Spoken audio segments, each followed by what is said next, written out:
A lot of people have been asking me on how I do songs with kids, schools, etc., etc. And they've been asking me what's the catchy, why with kids and stuff like that. I believe God has sent me as a minister of God's word, and I believe He also sent me on a mission.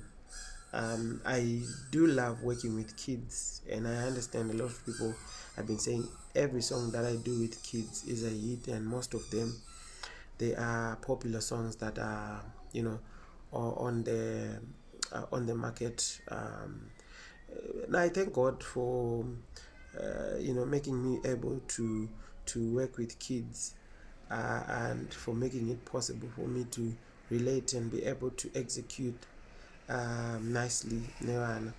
Yeah, the secret with kids, you also have to become a kid or a child, or you also have to downsize from your age to suit their age, so that you relate on topics and stories and how you do things.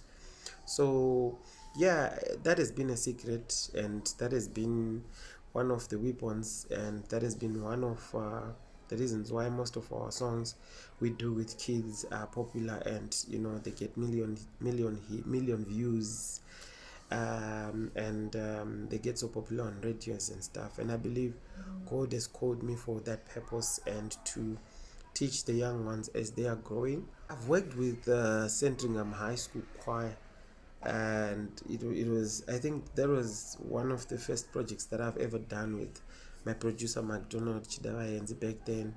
It was awesome. It was an experience. I think that's when it all started. And we did the song Makaponesa Mweya wangu, Mwari rumbidzwa Jehovah.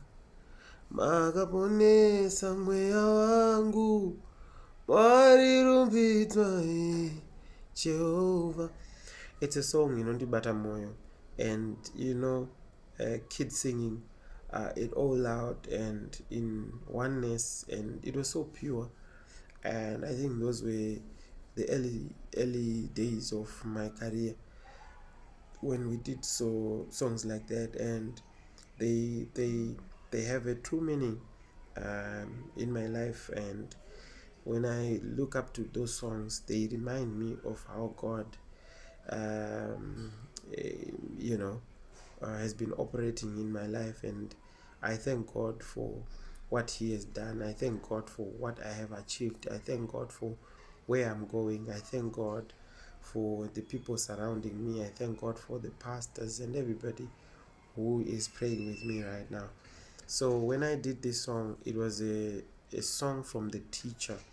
Yeah, this was a life that we had to put across, because the teacher had experienced some sort of a life thing going on there, kusvika pavakatofa, pavakange vakuda kufa havana kuzofa, vakaita accident.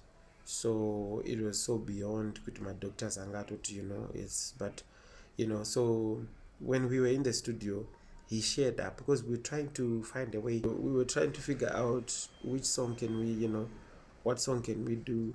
And then this teacher was busy sharing his story, and I remember MacD. I was like, okay, I think if we take that route, I think MacD is a special producer, and he's been a very good friend of mine, and he's been so helpful in my music career, from then until now.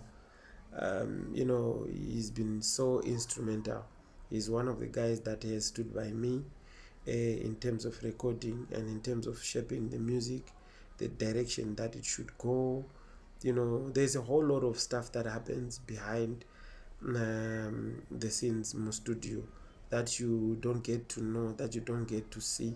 Producers, they do a lot of work in there, and these are people probably that are not right per front, but probably that would have worked on a project behind the scenes like that. So I appreciate my brother and producer McDonald Chidawayenzi. I truly appreciate you, my brother. Thank you so much for the journey that we've been on, and may God richly bless you. So this song, it has a true meaning, and it really touches my soul, and it makes me go closer and closer to God when I sing this song. Sometimes I change the tune when I'm singing alone and no pa worship. So I strongly believe that these kids that I sang with in the studio, they back then, are now Zombo. And a lot of people have been asking me, are we not going to see this one? Because I remember kwakuda